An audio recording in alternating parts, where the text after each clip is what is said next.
എല്ലാവർക്കും നമസ്കാരം. പഴയ കാലത്തെ പ്രവചനങ്ങളും ഇന്നത്തെ ലോകത്ത് നടക്കുന്ന കാര്യങ്ങളും തമ്മിൽ എന്തെങ്കിലും ബന്ധമുണ്ടോ? ചിലരൊക്കെ പറയുന്നതുപോലെ ലോകം അവസാനിക്കാൻ പോകുകയാണോ? ഇങ്ങനെയുള്ള ചില ചോദ്യങ്ങൾക്ക് ചില സ്രോതസ്സുകൾ നൽകുന്ന സൂചനകൾ എന്തൊക്കെയാണെന്ന് നമുക്ക് നോക്കാം. അപ്പോ നമുക്ക് നേരെ കാര്യത്തിലേക്ക് കടക്കാം. ഏറ്റവും പ്രധാനപ്പെട്ട ഒരു ചോദ്യം. ലോകത്ത് പലയിടത്തും ആളുകൾ സ്വയം ചോദിക്കുന്നൊരു ചോദ്യമുണ്ട്. നമ്മളിപ്പോ ജീവിക്കുന്നത് ഈ പറയുന്ന അന്ത്യകാലത്താണോ?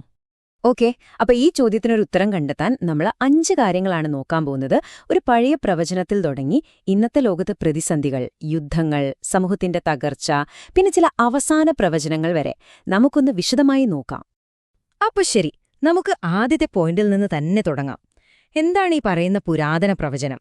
ഈ അന്ത്യകാലം എന്നൊക്കെ പറയുമ്പോൾ ശരിക്കും എന്താണ് അതുകൊണ്ട് അർത്ഥമാക്കുന്നത്?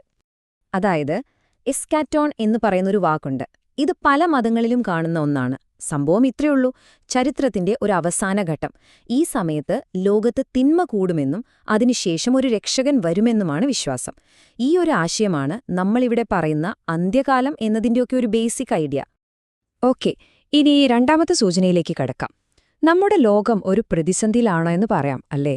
ചില സ്രോതസ്സുകൾ പറയുന്നതനുസരിച്ച് ഈ മഹാമാരികളും പ്രകൃതി ദുരന്തങ്ങളും ഒക്കെ അന്ത്യകാലത്തിന്റെ പ്രധാനപ്പെട്ട അടയാളങ്ങളാണത്രേ.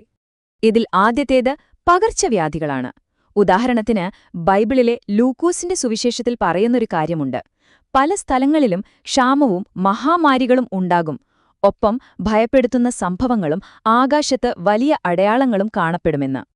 ഇനി ആ പഴയ പ്രവചനവും ഇന്നത്തെ ഒരു കണക്കും തമ്മിലൊന്ന് ചേർത്തുവെച്ചു നോക്കാം.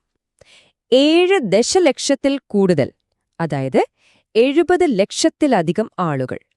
ഇത് കോവിഡ്-19 കാരണം ലോകത്താകമാനം മരിച്ചവരുടെ ഔദ്യോഗിക കണക്കാണ്.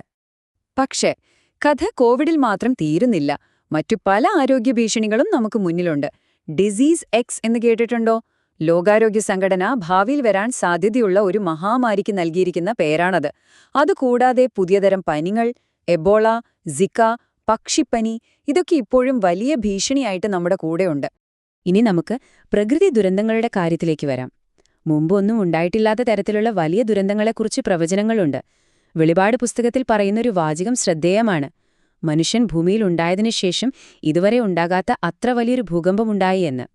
കഴിഞ്ഞ വർഷം, അതായത് 2023, ഒരു ദുരന്തങ്ങളുടെ വർഷമെന്നായിരുന്നു പലരും പറഞ്ഞത്. ഓർത്തുനോക്കൂ, തുർക്കിയിലും സിറിയയിലുമുണ്ടായ ഇരട്ട ഭൂകമ്പം, ലിബിയയെ തകർത്ത പ്രളയം, പിന്നെ അഫ്ഗാനിസ്ഥാനിലും മൊറോക്കോയിലും വലിയ ഭൂചലനങ്ങൾ, ആമസോണിലെ റെക്കോർഡ് വരൾച്ച. അപ്പൊ ചോദ്യം ഇതാണ്: ഇതൊക്കെ വെറും യാദൃശികമായി സംഭവിക്കുന്നതാണോ, അതോ ഈ പ്രവചനങ്ങളൊക്കെ സത്യമായി വരുന്നതാണോ? നമ്മളെ ചിന്തിപ്പിക്കുന്നൊരു കാര്യമാണത്. പ്രകൃതിയുടെ കാര്യം മാത്രമല്ല, മനുഷ്യനോട് തന്നെ ചെയ്യുന്ന കാര്യങ്ങളും അന്ത്യകാലത്തിന്റെ അടയാളമായിട്ട് പറയപ്പെടുന്നുണ്ട്. അതാണ് നമ്മുടെ അടുത്ത പോയിന്റ്: യുദ്ധവും ക്ഷാമവും. യുദ്ധങ്ങളെപ്പറ്റി പറയുമ്പോൾ ബൈബിളിലെ മത്തായിയുടെ സുവിശേഷത്തിലെ ഒരു ഭാഗം പലർക്കും ഓർമ്മ വരും. നിങ്ങൾ യുദ്ധങ്ങളെക്കുറിച്ചും യുദ്ധവാർത്തകളെക്കുറിച്ചും കേൾക്കും.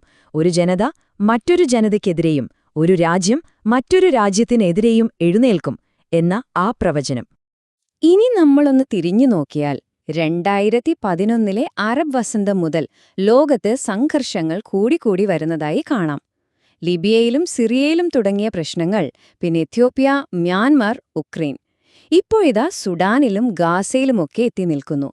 ഒരു അവസാനമില്ലാത്ത പോലെ തോന്നുന്നില്ലേ? ക്ഷാമത്തിന്റെ കാര്യത്തിൽ രസകരമായ ഒരു വേർതിരിവുണ്ട്. 2 തരം ക്ഷാമങ്ങളെപ്പറ്റിയാണ് പറയുന്നത്. ആദ്യത്തേത് നമുക്കെല്ലാവർക്കും അറിയാവുന്നത് തന്നെ: അപ്പത്തിന്റെ ക്ഷാമം. അതായത് ശരിക്കുമുള്ള വിശപ്പും പട്ടിണിയും. ഗാസയിലും യമനിലുമൊക്കെ നമ്മൾ കാണുന്നതിതാണ്. പക്ഷേ രണ്ടാമതൊരു ക്ഷാമമുണ്ട്: വചനത്തിന്റെ ക്ഷാമം. ആളുകൾക്ക് ദൈവവചനം കേൾക്കാൻ ആഗ്രഹമുണ്ടാകും, പക്ഷെ അത് കിട്ടാത്തൊരവസ്ഥ. ഇതൊരു തരം ആത്മീയ വിശപ്പാണ്. അപ്പൊ യുദ്ധവും ക്ഷാമവും മാത്രമല്ല, നമ്മുടെ സമൂഹത്തിനകത്ത് തന്നെ ചില തകർച്ചകൾ സംഭവിക്കുന്നുണ്ട്. അതാണ് 4ാമത്തെ അടയാളം. അതായത് നമ്മുടെയൊക്കെ ധാർമ്മികമായ മൂല്യങ്ങളിലും അതുപോലെ പരിസ്ഥിതിയിലും വരുന്ന പ്രശ്നങ്ങൾ. ബൈബിളിലെ തിമോത്തിയോസിനെഴുതിയ 2ാം ലേഖനത്തിൽ പറയുന്ന ഒരു കാര്യം കേൾക്കുമ്പം ഇന്നത്തെ കാലത്തെക്കുറിച്ച് പറയുന്ന പോലെ തോന്നും. അന്ത്യകാലത്ത് വളരെ കഠിനമായ സമയങ്ങൾ വരും. കാരണം മനുഷ്യർ അവരെ തന്നെ സ്നേഹിക്കുന്നവരും പണക്കൊതിയന്മാരുമായിരിക്കും. ആ പ്രവചനത്തിലെ ചില സ്വഭാവങ്ങൾ നോക്കൂ: അവനവനെ മാത്രം സ്നേഹിക്കുക, പണത്തിനോട് ആർത്തി കാണിക്കുക, അഹങ്കാരികളാവുക, മാതാപിതാക്കളെ അനുസരിക്കാതിരിക്കുക, ദൈവത്തേക്കാൾ കൂടുതൽ സുഖങ്ങൾക്ക് പ്രാധാന്യം കൊടുക്കുക. ഒന്ന് ആലോചിച്ചു നോക്കൂ, ഇത് നമ്മുടെ ഇന്നത്തെ സമൂഹത്തെക്കുറിച്ച് തന്നെയല്ലേ പറയുന്നത്? ഇനി പരിസ്ഥിതിയുടെ കാര്യം. ഹോഷിയായുടെ പുസ്തകത്തിൽ ഒരു പ്രവചനമുണ്ട്. അതുകൊണ്ട് ദേശം ദുഃഖിക്കുന്നു. കാട്ടിലെ മൃഗങ്ങളും ആകാശത്തിലെ പറവകളും കടലിലെ മത്സ്യങ്ങളും പോലും ഇല്ലാതായി പോകുന്നു. ഇത് കേൾക്കുമ്പോൾ ഇന്നത്തെ കാലാവസ്ഥാ വ്യതിയാനത്തെയും ജീവികൾ കൂട്ടത്തോടെ വംശനാശം സംഭവിക്കുന്നതിനും കുറിച്ചല്ലേ ഓർമ്മ വരുന്നത്? അതൊരു ഭയപ്പെടുത്തുന്ന യാഥാർത്ഥ്യമാണ്. കാരണം കഴിഞ്ഞ ഒരു 50 വർഷം കൊണ്ട് മാത്രം മനുഷ്യൻ കാരണം മൃഗങ്ങൾ വംശനാശം സംഭവിക്കുന്നതിന്റെ വേഗത ഭയാനകമായി കൂടിയിട്ടുണ്ട്.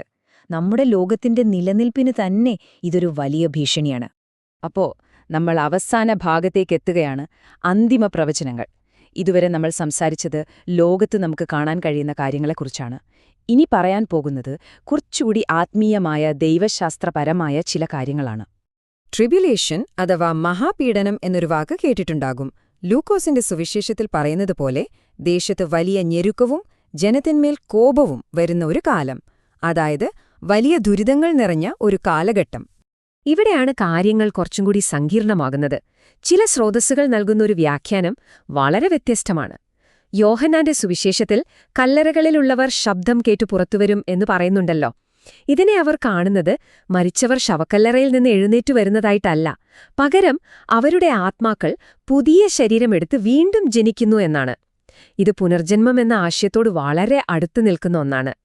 വെളിപാട് പുസ്തകത്തിൽ പറയുന്ന 144,000 എന്നൊരു സംഖ്യയുണ്ടല്ലോ.